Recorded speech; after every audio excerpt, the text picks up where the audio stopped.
When you think of Air Force One, you probably picture tight security, high-tech defenses, and no room for error, right? Well, Transformers 2007 had other plans, since in the film, the cunning Decepticon Frenzy was able to sneak on board the plane without anyone even noticing. However, the film never explains to us how he got on board one of the most secure planes in the world. Did he use some sort of advanced Decepticon tech? Or was it pure strategy? Well, in today's theory, I'm going to attempt to piece together Frenzy's infiltration step by step in order to understand how we outsmarted the very best security on the planet. Someone! They're hacking into Air Force One. We need a senior analyst.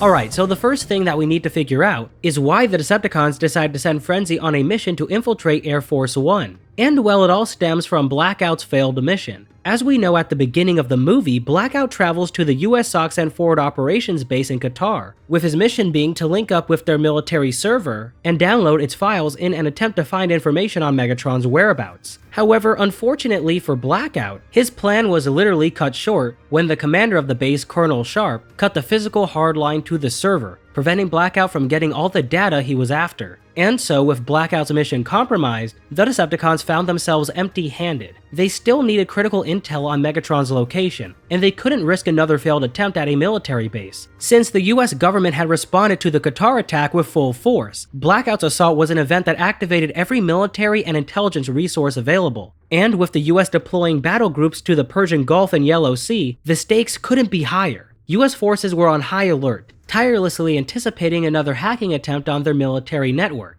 and scrambling to intercept any suspicious signals before it was too late. Realizing that a direct assault would only draw more attention and resources to the search for them, the Decepticons needed a quieter, more precise method of infiltration, and this is where Frenzy came into play. His smaller size and infiltration skills made him the perfect candidate for a stealth mission, one that wouldn't attract the same kind of attention as Blackout's assault, which as we know became a national security crisis. However, Frenzy's mission wasn't just about retrieving information on Megatron's whereabouts. It was also about planting a spider-bot virus designed to cripple US response capabilities. This virus wouldn't just disrupt communications, it would hinder the government's ability to mobilize against future Decepticon activity, effectively blinding and paralyzing their defenses without anyone noticing until it was too late. By using Frenzy for this stealth mission, the Decepticons aimed to exploit a new strategy that would keep human forces in the dark, allowing them to continue their search for Megatron without interference. So why did the Decepticons choose Air Force One as their target? Well, the answer lies in the POTUS mainframe. You see, the POTUS mainframe is a highly secure terminal within Air Force One that serves as the nerve center for presidential and military communications. Unlike typical communication systems, the POTUS mainframe has direct access to sensitive military networks. By breaching this specific terminal, Frenzy could achieve his twofold objective: implanting a virus that would compromise the military's ability to respond to future attacks, and simultaneously extracting vast amounts of classified data that could aid in their search for Megatron.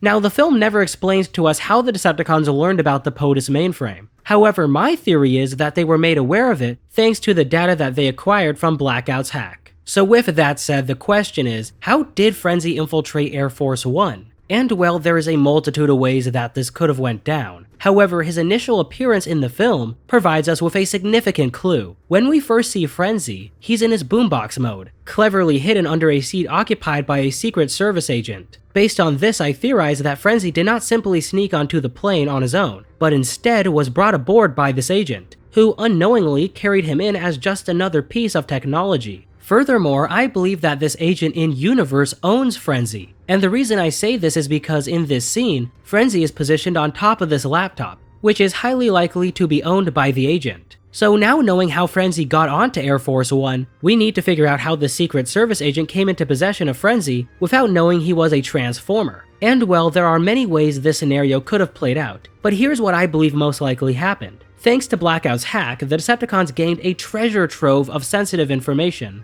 Among the data Blackout extracted were the names, addresses, and even personal details of government personnel, including members of the Secret Service. Using this intel, the Decepticons identified one particular agent with a known love for music, marking him as the ideal target for Frenzy's infiltration plan. After learning where the agent lived, the Decepticons orchestrated an elaborate setup. Frenzy was dispatched to intercept the agent's personal boombox at his home. Once Frenzy located the agent's beloved device, he scanned it and disposed of the original, seamlessly taking its place without raising any suspicion. From that moment, Frenzy became the perfect imposter. To the agent, it looked like nothing more than his familiar boombox, but to the Decepticons, Frenzy was now the ultimate Trojan horse. The agent unknowingly brought Frenzy onto Air Force One, treating him as a personal belonging, unaware that his favorite music player had become a tool for Decepticon espionage.